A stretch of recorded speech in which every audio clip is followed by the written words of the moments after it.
Good evening, everyone. I'd like to call the East Lyme Board of Finance special meeting for, what's today, Monday, March 16th. To order, I'll stand for the Pledge of Allegiance.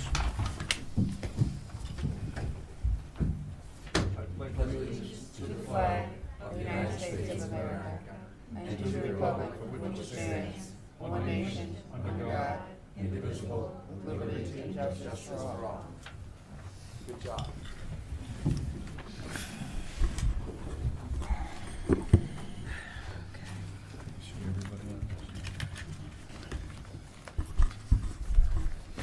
Good evening again. We'll go to delegations. Is there anyone in the audience that would like to speak at delegations? For a second time, anyone in the audience? For a third and final time?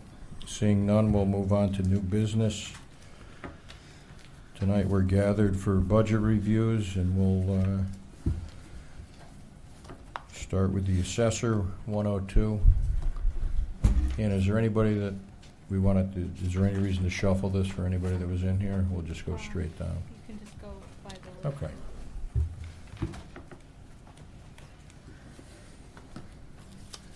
In that case, we'll turn it over to the first selectman, and I see the assessor waiting to answer the really tough questions. So I think we'll have department heads up at the podium as we're just reviewing it in case there's anything random that comes out. That way you're prepared. How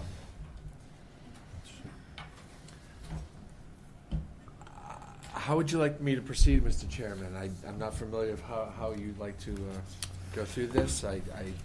You have the budget in front of you. You have the narrative.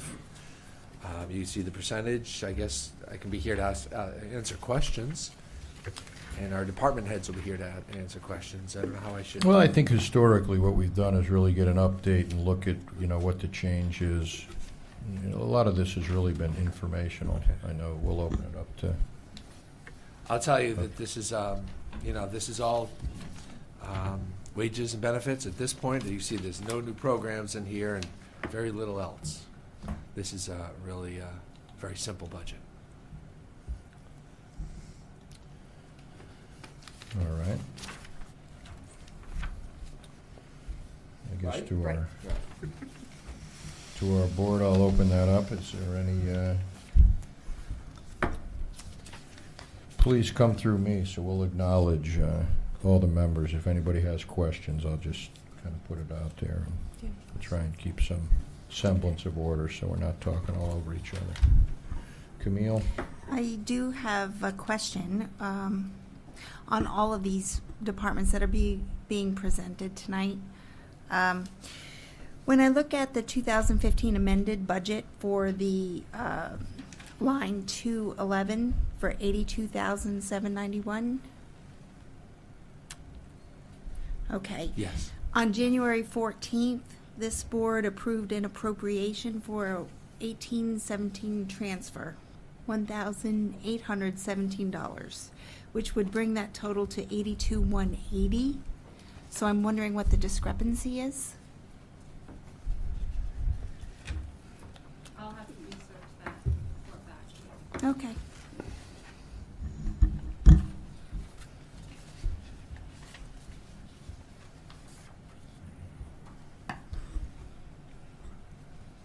Any other questions? Steve and Steve? Okay. Hearing none. Thank you. Thanks, Donna. You're welcome. Thank you. One down, one go. Board of Assessment Appeals, 127.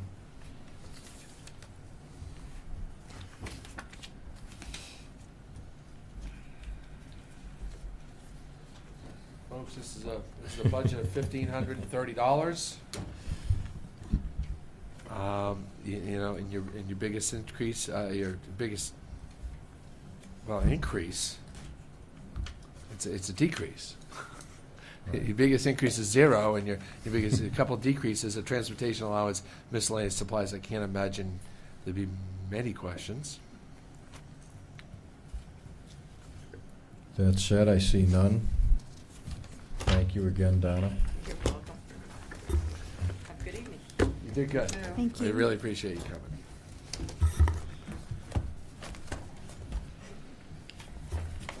Okay, Department 103, the tax collector.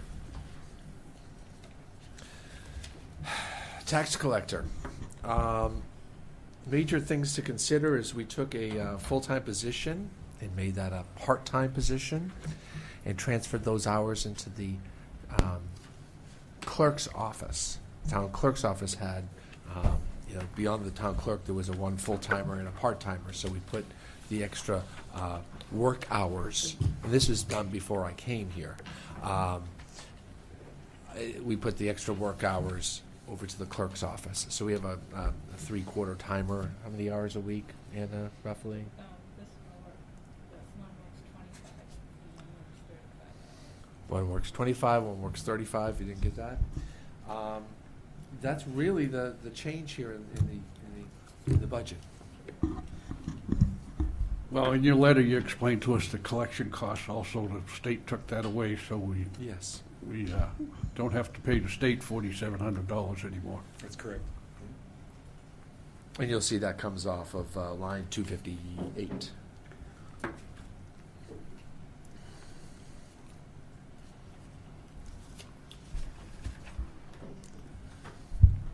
Does anyone have any questions? Sorry.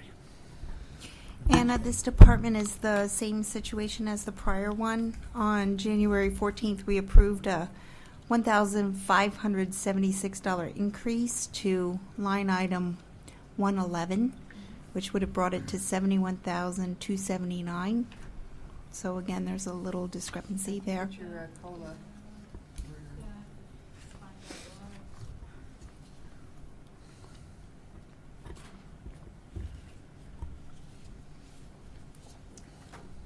It's got to be somewhere in the unaffiliated. Right, Yeah, but that's what I think it is, and it was amended along the way. It was Who amended, did but that? she's saying the amendments didn't post properly. That's what I'm saying. Or if there was some other allocation What did you say, performed. Deepa? What did you say, Deepa? For this particular department, the assessor, we approved $1,576, which would have been a total of $71,279. Yeah, I do have the, I'm looking at the budget report, and it does show the original amount being $79,703, and the transfer amount in was, as you stated, $1,576. So I'm gonna have to look at those, but the budget report is correct. The budget report on the statement of expense, the monthly statement of expenses. Yeah.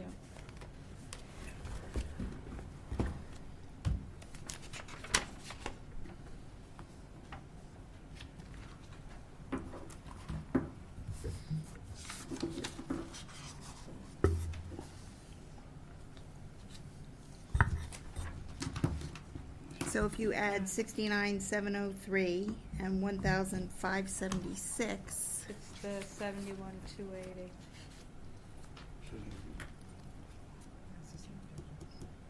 that comes to 71,279. 13 to 14. But 12 to 14. So somewhere along the line, there must have been, I'm not sure how you go from the detailed expenditure analysis to the budget report, Mhm. but they don't. Right, I'm gonna have to check Yeah, that. okay.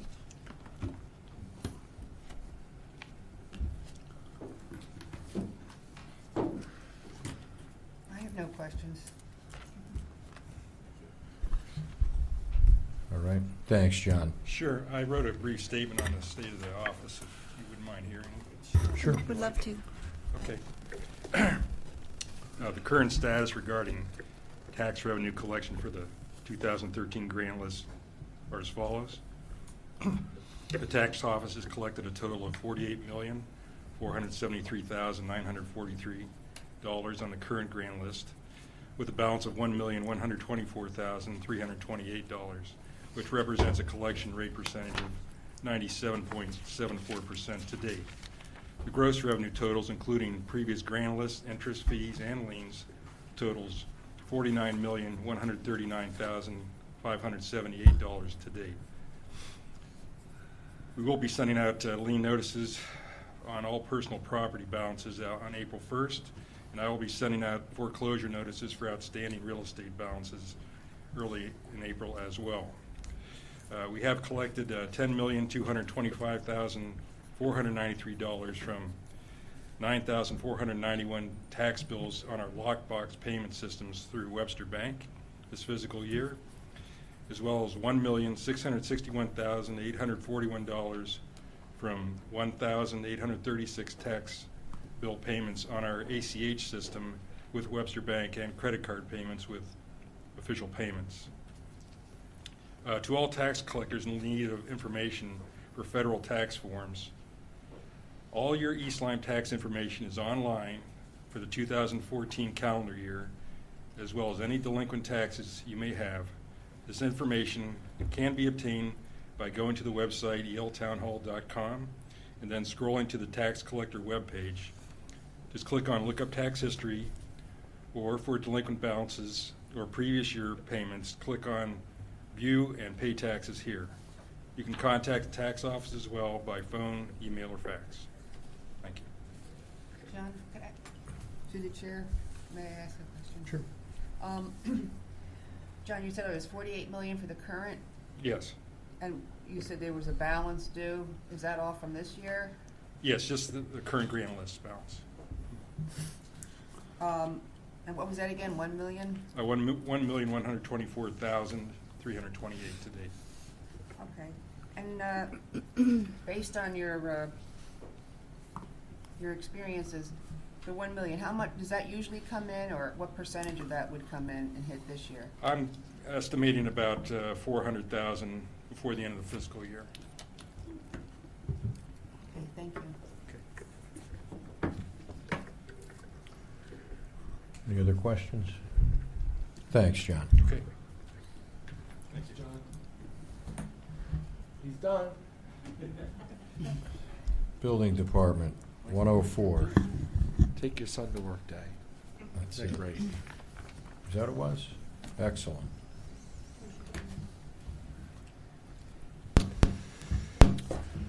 Good evening.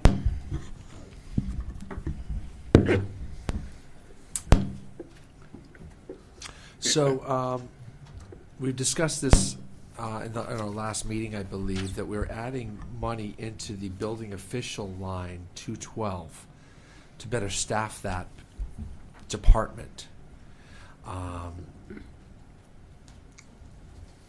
With someone who can work 28 hours roughly a week, at roughly the going rate, do we say was $28 or $30 an hour? We were going to make that a $30 an hour. Yeah, we had moved it down from another number. And to better serve the activity, and one of our services that we provide, and what we need to provide, of course, is to be there when our citizens and when developers in town depend on us, and not have them wait weeks and weeks. And we have a lot of activity in our town. We have a lot of revenue coming through this department as well. $100,000 more than projected over the last couple of years. So that's the increase here that you'll see. We increased dues in a professional organization, but that's minimal. And we increased the administrative clerical position, I do believe, by a couple hours, like 5? 5 hours more per week, just to handle all the paperwork that's coming through the office. Really, what was requested is a full-time admin clerk, and what was requested is a full-time assistant building chief official.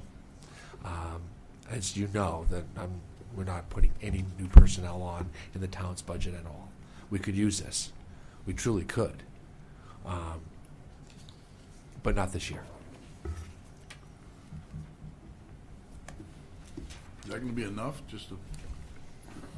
Personally, I think I need a full-time assistant. The work that we have right now is unprecedented, not just in volume, but in complexity. New building codes came into effect a year ago, and we expect to see another change this coming fall. Things are completely different from where they were 15 years ago. I could review a house application in an hour 15 years ago. Now it takes a half a day. The houses are bigger, they're more complex. The codes that are imposed on us are much more complex. Energy codes, wind codes, flood regulations, each of these things are exponentially more complicated than they were a decade and a half or 2 decades ago. Right now I'm trying to make do with 3 part-timers. Makes for a very inconsistent inspections. They never see each other. They have to communicate with each other through me. So it makes for it makes for things to be very redundant and a bit inefficient. I think personally there should be always one person available in the office, one person out doing inspections, one person there to answer questions or do plan review. But if I'll take whatever I can get. The hope is to be able to have one person work the 28 hours a week rather than break it up among 3 people, but it all depends on who's available. Nobody wants to give up a job to take a part-time job. And I don't want to hire an inexperienced inspector. They have to have a minimum of 5 years' experience. Luckily, there's a few people who are out of work still, building officials and such, but as towns put back the people they've had in the past, every town cut out half their people back in 2007 and 2008. But they're hiring them back, and good experienced people are difficult to find. I've been very fortunate with the ones that I've had over the past couple years. I lost one of the guys to he got a full-time job at UConn. He couldn't turn that down. Very good job. He was a very good inspector. But I'll make a real effort, real concerted effort to advertise. Again, I do this pretty much every year, advertise for help. But it's always been a as-needed fill-in position. But in the past year and a half, it hasn't been as-needed fill-in. It's been I need you all the time. So do you think you'll manage with this, or do you think you're still going to be a problem trying to foresee everything that needs to be done? Well, I'll always manage. I've got no choice. Correct me if I'm wrong. The Board of Selectmen gave you more than you asked for. No, I asked for more, and they cut it back, and then through discussions, they brought it up to a number that was kind of in between the two. So He asked for full-time. Yeah. Initially, when he came in to see us. And then I presented a lower number, and then in discussion with the Board of Selectmen, we said, well, let's add in some hours and try to get to a better Okay. place. So instead of full-time, it's how many hours a week? 28. I'm guessing 28. 28. I had requested $58,500. That was initially cut down to $35,000, and now I believe it's at $43,000. Oh, yeah, and I see why you'd be confused with that, because it All came right. back at 35. Yeah. So Joe, you think you think 58 is what would get a full-time coverage or full-time person? Right. Yes, at a salary of somewhere around $30 an hour. What most, right now I'm lucky. The guys I have working for me are working because they want to get their foot in the door, or they happen to have some extra hours. None of them would typically work for the hourly wage that I'm giving them now. I'm just fortunate that I have gotten 3 guys who are right now available. One gentleman just happens to have Fridays off, so he works every Friday for me. He works full-time in another job. He's happy to have that money on Friday. Another gentleman worked for me as fill-in for several years. Now he's taken a job with another town, but it's not a full-time job. So he has a couple afternoons a week off. And the other gentleman who's working for me is trying to get his foot in the door. He's been doing fill-in for other towns for years. He'd love to get a full-time job somewhere. And that's how I got in here. I worked Fridays here for almost 2 years until the job opened up as a full-time job, and that's quite often how you have to do it. So the 43 is about 15,000 less than what you think would make you completely whole. plus the unseen costs that are The not benefits. on this piece Yeah, of the paper. 15,000 of benefits. Yeah. Well, salary. Well, yeah, Well, no, benefits no. because it's full-time. Benefits on top of the Right, salary. the That health was the key- insurance, that was the tipping retirement. point, unfortunately. Vacation time. Is there, is there such thing as independent contractors that, if you hired, 35, 40 hours worth of independent contractors, that would be steady, it would be a guy, but it wouldn't be a benefit situation? Is that even possible, the They way we have our exist. contracts and liability? The other concern would be the liability is not working for the town, therefore, Those companies are out there, Yeah. and they'll gladly do it, and they charge in the $50 to $100 an hour yeah, range. so we're better off with this. I've used consultants for plan review. I used a company 3 times in the past year. I've given that company about $32,000 to do plan review for me for the larger projects. And that's one of the things that we wouldn't do. I had no choice but to use this company or another company. They all charge the same price. Because I couldn't take on these really big projects and do the plan review, mainly Gateway and Bayside and the big building on Hope Street. I thought it was, a lot of towns do that, and I'd never done it before. But now I find myself at a real disadvantage because I didn't do the plan review. So I get asked questions every day, and I can't answer the question. I have to go do the plan review so I can answer the developer's question. So it's much better done in-house. And if I have full-time help, I have no intention of farming any of it out. I'll probably handle the big commercial projects myself or assign 1 or 2 to another inspector, which I did when I had full-time help. I would break up the big projects. And even the residential projects, each person would pretty much handle this house and I would handle that house. The inspections would overlap, but we'd see each other every day. So there was always communication. There wasn't a question as to what happened yesterday. We had half an hour every morning, lunch, and end of the day to keep each other informed as to what's So, going on. Joe, where did the expenditure of $32,000 for outside plan review, is that paid by the applicant, or that's something that ultimately is incurred by the town? It's revenue that we did not collect. We charge a certain amount of money for a permit fee, and they paid us that much less in permit fees. For instance, for Right. Gateway, it was $16,000. So for the plan review, they cut a check basically to that plan review company and gave me that much All right. less money. So in theory, without this, we're going to pay, it's foregone revenue that would be used. Well, we don't know what's coming in, and that's No, why I understand. That's why we created Right. we created that system about 6 years ago or so that this could be done in case a big project came in and I'm by myself.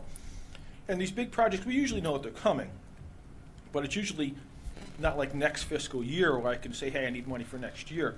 Gateway came in the middle of the year. I got to make do with what I have. Each of the projects pretty much came in the middle of the year.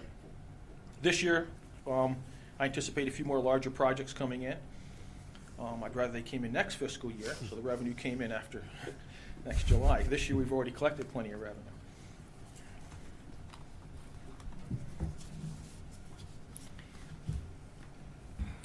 I just want, No, go Chair, I was looking at your revenue page and like projects you have going on now and ones that haven't started yet.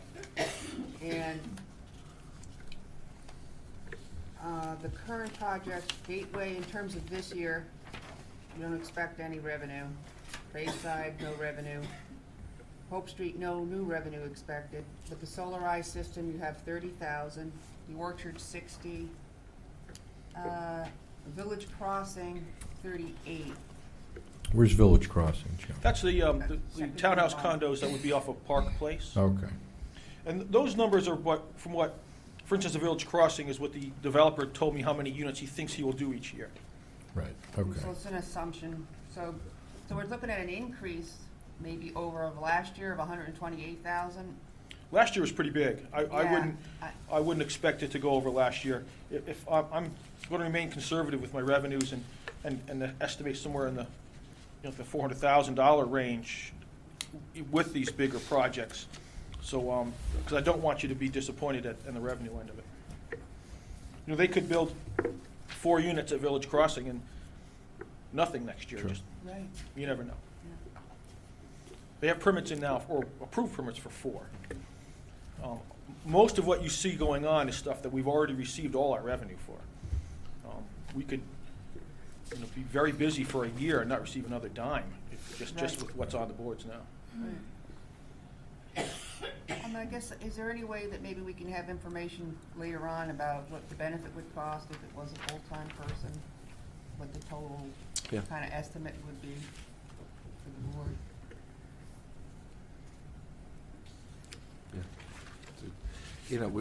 I'm there too. I mean, it almost was in the budget. It's like, well, maybe we should talk about it here, and talk about how we can move this around a little bit, how we can make this right.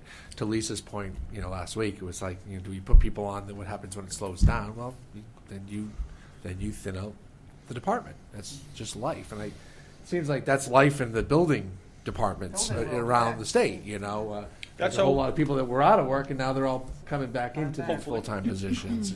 And maybe that's where East Lyme should be too. Anybody who would take the job takes it at the risk that they could be laid off in a year or two. Bye. We'll get you those figures. Camille? Okay, thank you. Two quick comments. One is on the 212 line item, building official.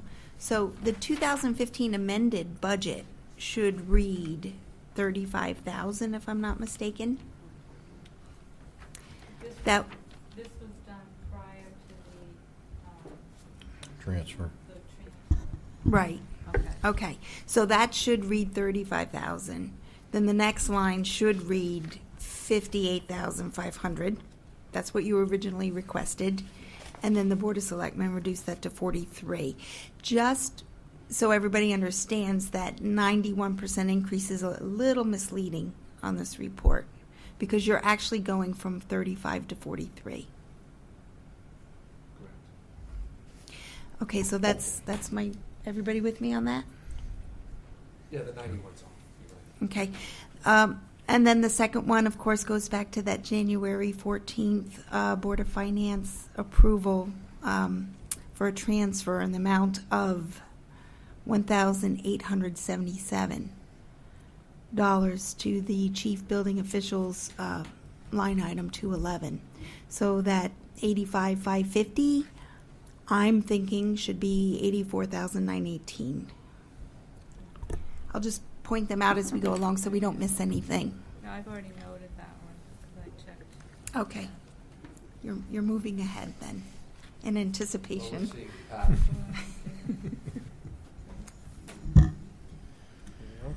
Any other questions? Thanks, Joe. Thank you. Thank you, Joe. So, Thank you. Commission on Aging, 418. Is that Kathy Wilson? Well, Kathy's coming up. I had the pleasure of going out on Meals on Wheels today with the driver, just to observe the army of people that put the food together, that heat it up, that different dietary needs for different people, and then the drivers that go out and watch over our people that are out there that might not see another human face for another 24 hours. So it's kind of neat.